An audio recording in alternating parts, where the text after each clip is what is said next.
कक्षा 11वीं के समस्त विद्यार्थियों को इस दिवस की प्रातः बेला का हार्दिक अभिवादन, सुप्रभात।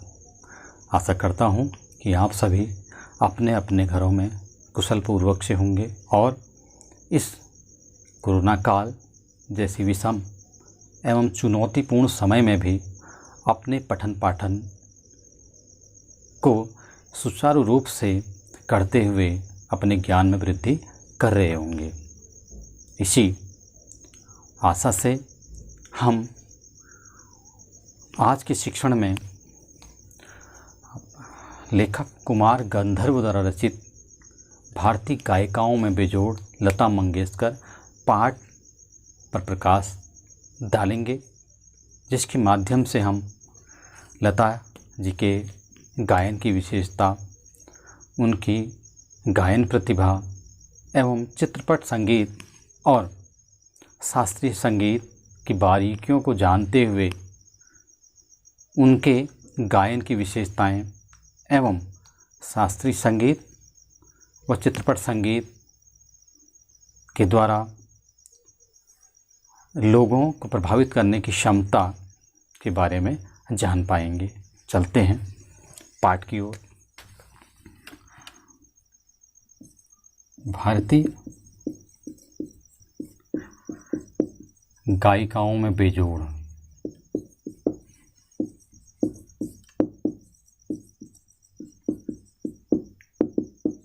लता मंगेशकर।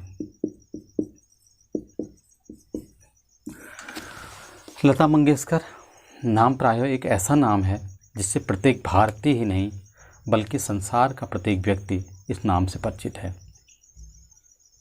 गीत के क्षेत्र में लीजिए, संगीत के क्षेत्र में लीजिए, आज भी यह सुर सम्राज्ञी प्रत्येक व्यक्ति के हृदय में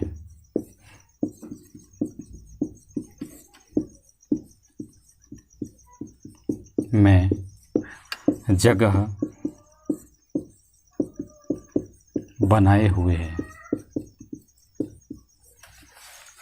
लेखक ने जब प्रायः पहली बार उनका गीत सुना, जबकि वो बीमार थे, लेकिन फिर भी वे आकर्षित हुए। काव्य गायन प्रतिभा,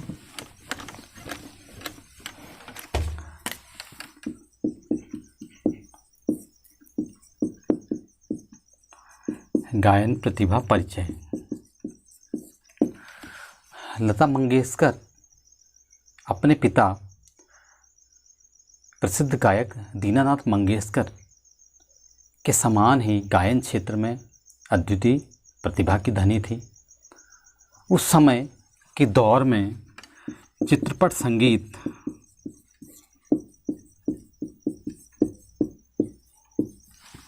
के शीर्ष पर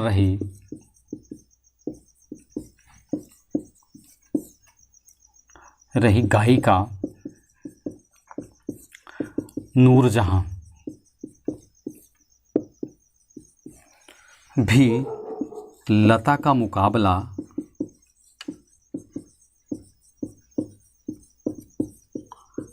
करने में असमर्थ है। अर्थात लता का गायन नूरजहां से भी श्रेष्ठ है। तो इस प्रकार से यहाँ पर हमने इस पाठ में देखा कि लता जी ने केवल चित्रपट संगीत ही नहीं, शास्त्रीय संगीत में भी अपनी एक अलग पहचान बनाई है। हम इस पाठ सारांश के माध्यम से उनके गायन की विशेषताओं पर चर्चा करेंगे। साथ ही इस पाठ के अभ्यास प्रश्नोत्तरों को अपनी क्षमता से हल करने की क्षमता अर्जित करने का प्रयास करेंगे। चलते हैं पाठ सारांश की ओर। इस पाठ में लेखक ने स्वर सम्राज्ञी लता मंगेशकर की गायकी पर बेबाक टिप्पणी की है। यह पाठ मूल रूप से हिंदी में लिखा गया है। यह रचना भाषा की सांगीतिक धरोहर है। यह शास्त्रीय संगीत और फिल्मी संगीत को एक धरातल पर ला रखने का साहस है। यह ऐसी परख है जो न शास्त्रीय है और न सुगम। यह बस संगीत है लता मंगेशकर के गानपन के बहाने लेखक ने शास्त्रीय संगीत और चित्रपट संगीत के संबंधों पर भी अपना मत प्रकट किया है। लेखक बताता है कि वर्षों पहले वह बीमार था। उस समय एक दिन उसे रेडियो पर अद्वितीय स्वर सुनाई दिया। यह स्वर उसके अंतर्मन को छू गया। गाना समाप्त होने पर गायिका का नाम घोषित किया गया, लता मंगेशकर। नाम सुनकर वो हैरान रह गया। उसे लगा कि प्रसिद्ध गायक दीनानाथ मंगेशकर की अजब गायकी ही उनकी बेटी की आवाज़ में प्रकट हुई है। यह शायद बरसात फिल्म से पहले का गाना था। लता के पहले प्रसिद्ध गायिका नूरजहां का चित्रपट संगीत में अपना जमाना था, परंतु लता उससे आगे निकल गई। लेखक ने बताया है कि नूरजहां से भी संगीत गायन में लता का नाम श्रेष्ठ है। लेखक का मानना है कि लता के बराबर की गायिका कोई नहीं। लता ने चित्रपट संगीत को लोकप्रिय बनाया। आज बच्चों के गाने का स्वर बदल गया है। यह सब लता के कारण हुआ है। चित्रपट संगीत के विविध प्रकारों को आम आदमी समझने लगा है तथा गुनगुनाने लगा है। लता ने नई पीढ़ी के संगीत को संस्कारित किया तथा आम आदमी में संगीत विषयक अभिरुचि पैदा करने में योगदान दिया। पहले लोगों को संगीत में रुचि ही नहीं थी, लेकिन जब से लता ने गीत गाना प्रारंभ किया, लोगों को संगीत सुनने में रुचि आ गई। आम श्रोता शास्त्रीय गायन व लता के गायन में से लता की ध्वनि मुद्रिका को पसंद करता है। आम आदमी को राग के प्रकार, ताल आदि से कोई मतलब नहीं होता। उसे केवल मस्त कर देने वाली मिठास चाहिए। लता के गायन में वह गानपन 100% मौजूद है। लता के गायन की एक और विशेषता है स्वरों की निर्मलता। नूरजहां के गानों में मादकता थी, परंतु लता के स्वरों में कोमलता और मुग्धता है। यह अलग बात है कि संगीत दिग्दर्शकों ने उसकी इस कला का भरपूर उपयोग नहीं किया है। लता के गाने में एक नादमय उच्चार है। उनके गीत के किन्हीं दो शब्दों का अंतर स्वरों के आलाप द्वारा सुंदर रीति से भरा रहता है। दोनों शब्द एक दूसरे में विलीन होते प्रतीत होते हैं। लता का स्थान अव्वल दर्जे के खानदानी गायक के समान है। किसी ने पूछा कि क्या लता शास्त्रीय गायकों को 3 घंटे की महफिल जमा सकती हैं। लेखक उसी से प्रश्न करता है कि क्या कोई प्रथम श्रेणी का गायक 3 मिनट में चित्रपट का गाना इतनी कुशलता और रसोत्कटता से गा सकेगा? शायद नहीं। खानदानी गवैयों ने चित्रपट संगीत पर लोगों के कान बिगाड़ देने का आरोप लगाया है। लेखक का मानना है कि चित्रपट संगीत ने लोगों के कान सुधारे हैं। लेखक कहता है कि हमारे शास्त्रीय गायक आत्मसंतुष्ट वृत्ति के हैं। वे कर्मकांड को आवश्यकता से अधिक महत्व देते हैं, जबकि चित्रपट संगीत लोगों को अभिजात्य संगीत से परिचित करवा रहा है। लोगों को सुरीला व भावपूर्ण गाना चाहिए। यह काम चित्रपट संगीत ने किया है। उसमें लचकदारी है। उस संगीत की मान्यताएं, मर्यादाएं, झंझटें आदि निराली। यहाँ नवनिर्माण की गुंजाइश है। इसमें शास्त्रीय रागदारी की अथवा लोकगीतों का भरपूर प्रयोग किया गया है। संगीत का क्षेत्र विस्तृत है। ऐसे चित्रपट संगीत की बेताज सम्राज्ञी लता हैं। उसकी लोकप्रियता अन्य पार्श्व गायकों से अधिक है। उसके गानों से लोग पागल हो उठते हैं। आधी शताब्दी तक लोगों के मन पर उसका प्रभुत्व रहा है। यह एक चमत्कार है जो आंखों के सामने है। अर्थात लेखक बताते हैं कि लता की गायकी का कोई सानी नहीं, अर्थात उनके गायन की कोई तुलना नहीं की जा सकती। उनका गायन अपने आप में सर्वश्रेष्ठ है। चलते हैं प्रश्न अभ्यास की ओर। प्रश्न नंबर 1, लेखक ने पाठ में गानपन का उल्लेख किया है। पाठ के संदर्भ में स्पष्ट करते हुए बताएं कि आपके विचार में इसे प्राप्त करने के लिए किस प्रकार के अभ्यास की आवश्यकता है। गानपन का अर्थ है गाने में प्राप्त होने वाली मिठास और मस्ती। इसके लिए गाने के आघात, लोच और सुलभता को अधिक महत्व दिया जाना चाहिए। श्रोताओं को आनंदित करने के लिए स्वर, लय और अर्थ का उचित तालमेल बिठाना चाहिए। शास्त्रीय रागों की इसी शुद्धता पर अधिक ध्यान नहीं देना चाहिए। गाने में निरस्ता से बचने का भरसक प्रयास करना चाहिए। प्रश्न नंबर 2, लेखक ने लता की गायकी की किन विशेषताओं को उजागर किया है। आपको लता की गायकी में कौन सी विशेषताएं नज़र आती हैं, उदाहरण सहित समझाइए। लेखक ने लता की गायकी की निम्नलिखित विशेषताएं उजागर की हैं। उसका सुरीलापन, कोमलता और निर्मलता, शास्त्रीय शुद्धता और मधुरता का संगम। सुरीलापन, लता की गायकी की सबसे बड़ी विशेषता है उसका सुरीलापन। उनके स्वर में अद्भुत मिठास, तन्मयता, लोच, मस्ती, कोमलता और मुग्धता है। उसका उच्चारण मधुर गूंज से परिपूर्ण रहता है। उसके दो शब्दों के बीच भी एक प्रकार की मधुर गूंज रहती है, जिसके कारण वे शब्द एक दूसरे में विलीन हो जाते हैं। दूसरा, कोमलता और निर्मलता। लता के गायन में कोमलता और निर्मलता का पुट अधिक रहता है। ऐसा लगता है कि उनके जीवन और विचारों की प्रवृत्ति उनके गायन में घुल मिल गई है। वे करुण और श्रृंगार जैसे कोमल भावों वाले गीतों की गायिका हैं। तीसरा, शास्त्रीय शुद्धता और मधुरता का संगम। लता का गायन शास्त्रीय दृष्टि से शुद्ध होता है। उन्हें शास्त्रीय संगीत की समझ विरासत में मिली है। वे शास्त्रीय संगीत जानती हैं, इसीलिए उनके गीतों में शास्त्रीय आधार बनाकर बराबर बना रहता है। चित्रपट संगीत को लोकप्रिय बनाने के लिए वे शास्त्रीयता और मधुरता का तालमेल बिठाती चलती हैं।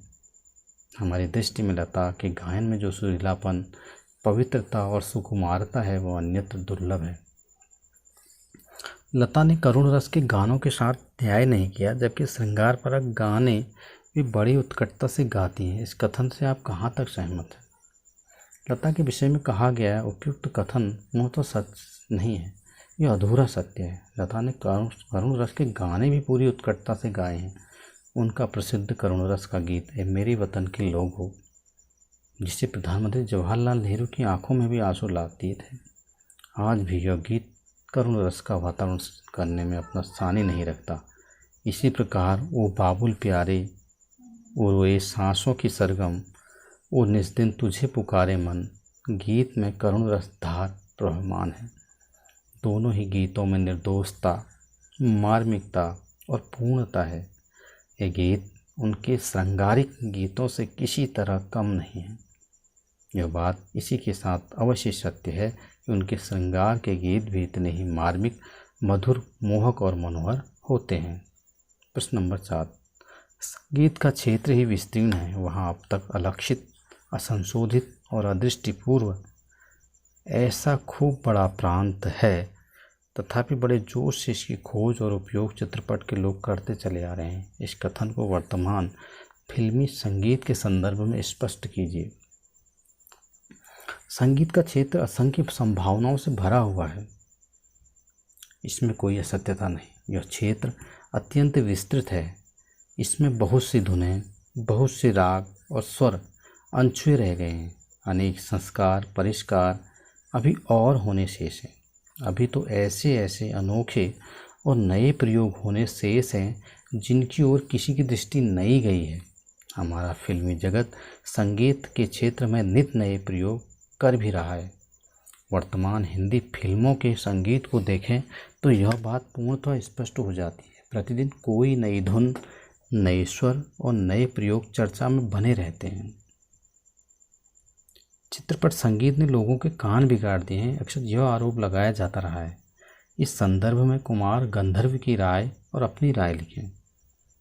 कुमार गंधर्व को लोगों के द्वारा लगाया गया यह आरोप उचित नहीं प्रतीत होता कि चित्रपट संगीत ने लोगों के कान बिगाड़ दिए हैं। उनका मत है कि चित्रपट संगीत से लोगों की संगीत संबंधी रुचि में सुधार आया है। अब लोग पहले की अपेक्षा अधिक सुरताल में गाने लगे हैं। गायन कला के विकास और उनके परिष्कार में चित्रपट संगीत का योगदान बहुत बड़ा है। मेरे विचार से कुमार गंधर्व की इस बात में सच्चाई है कि आज अधिक लोगों ने लय ताल में गाना सीखा है जो चित्रपट संगीत से, परंतु इसके साथ ही यह बात भी सच है कि आज चित्रपट संगीत के बोल बड़े सस्ते, अभद्र, द्व्यर्थी और कहीं कहीं अशालीन भी हो गए हैं। उनकी देखा देखी लोगों की रुचि भी फूहड़ और अभद्र होती जा रही है। विशेषकर किशोर एवं युवा पीढ़ी को ऐसे अभद्र गाने खासे पसंद आने लगे। वे अच्छे स्तर के शालीन, रसपूर्ण गीत सुनना पसंद भी नहीं करते। शास्त्रीय और चित्रपट संगीत दोनों तरह के संगीतों के महत्व का आधार क्या होना चाहिए? कुमार गंधर्व के संबंध में क्या राय है? स्वयं आप क्या सोचते हैं? कुमार गंधर्व के अनुसार चाहे शास्त्रीय संगीत हो या चित्रपट संगीत, सबका मूल आधार रंजकता को ही माना जाना चाहिए। नयापन दिखाई और जाना चाहिए कि यह संगीत आम लोगों का मनोरंजन करने में कितना सक्षम है, उसमें कितनी मस्ती, कितनी शालीनता, कितनी तन्मयता और कितनी मधुरता है। और प्रायः हम भी ऐसा ही सोचते हैं कि वही संगीतों का आधार रंजकता है, जो कि उद्देश्यपरक हो और प्रत्येक श्रोता को मंत्रमुग्ध कर तरोताज़ा और आनंदित कर दे। मैं आशा करता हूँ ये सारे प्रश्न आप लोगों की समझ में आ गए होंगे और इसे आप अपनी भाषा में लिखने हेतु सक्षम हो चुके होंगे। इसी आशा से आप सभी का एक बार पुनः धन्यवाद।